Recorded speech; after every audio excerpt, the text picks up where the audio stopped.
There's new life in our worship. There's new life in our service. The Spirit of the Lord has Good morning, viewers. Welcome to my brief devotion titled Fresh Bread. And I do hope that it makes an impact in your life as you begin a new day in Christ. My message this morning is titled, The Holy Spirit Can Never Be Replaced. Now let me start with the computer. It is only a device invented with man's IQ. Unfortunately, most of us are made to believe that Google has all the answers to life. It's a misnomer. Only the Word of God and the Holy Spirit have all the answers to life's questions. John the Apostle gives us a single clue of a man who will rise up as the false prophet during the end times. He is mentioned as the beast who would rise out of the earth because 2000 years ago, America didn't exist. And now we all know that the Pope, the present one, is from America.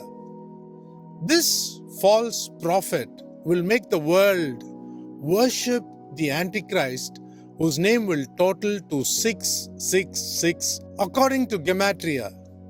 666 therefore represents the fullness of man. Now let us see how the computer is trying to replace man, the flagship creation of God. Now let's do a little homework.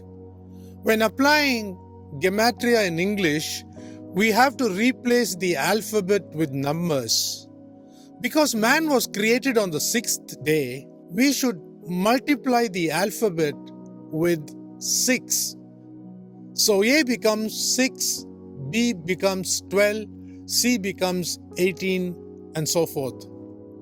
Now for the computer, take a look at the picture displayed with its numerical value. Adding all these numbers, we get 666. A computer is just a replacement for man in this case. Likewise, did you realize that DOGE, Department of Government Efficiency in the USA, when read backwards, it is E-God. Think about it.